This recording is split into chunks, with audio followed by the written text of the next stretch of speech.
श्री स्वामी समर्थ. स्वामी महाराज तुमच्या सर्व इच्छा पूर्ण करो ही स्वामींच्या चरणी प्रार्थना करते. आपण आज या व्हिडिओत नवरात्रीत अखंड ज्योत लावण्याचे नियम पाहणार आहोत. तुम्हाला तर माझा व्हिडिओ शेवटपर्यंत बघायचा असेल तर चॅनलला नवीन असाल तर सबस्क्राईब करायला विसरू नका. अखंड ज्योत म्हणजे नवरात्रीचे पूर्ण 9 दिवस दिवा विझू न देता तो तेवत ठेवायचा असतो. असे केल्याने पुण्य फळ प्राप्त होते व कुटुंबावर दुर्गा देवीचा आशीर्वाद असतो. पण अनेक लोक अखंड ज्योत तर लावतात आणि काही गोष्टीची काळजी घेत नाही. अखंड ज्योतीचे महत्त्व. नवरात्रीला दुर्गा देवीच्या 9 रूपांची पूजा केली जाते. नवरात्रीला दुर्गा देवीला प्रसन्न करणं सोपं असतं, म्हणून अनेक लोक पहिल्या दिवशी कलशस्थापना करतात, उपवास करतात व अखंड ज्योत लावतात.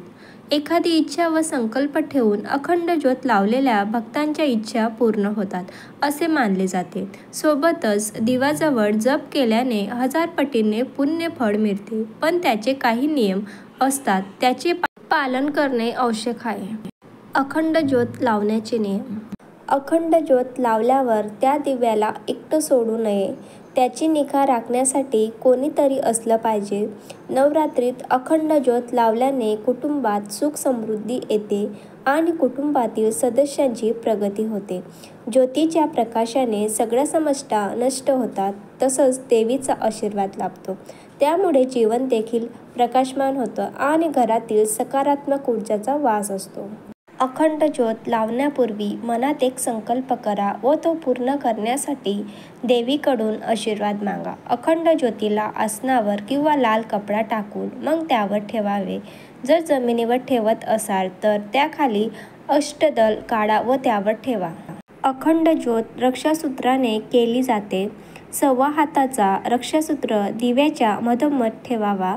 अखंड ज्योतीसाठी शुद्ध देशी तुपाचा वापर करा. तूप नसेल तर मोहरी किंवा तिळाच्या तेलाचा वापर केला जातो.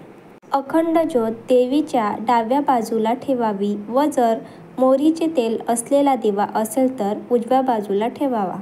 अखंड ज्योत लावण्यापूर्वी दुर्गा माता, गणपती, भगवान शिव यांचे ध्यान करावे.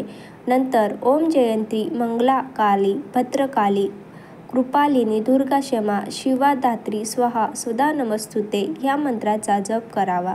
त्यानंतर अखंड ज्योत लावावी. 9 दिवसाची दिवा विझू नये, आपणाहून विझू द्यावा.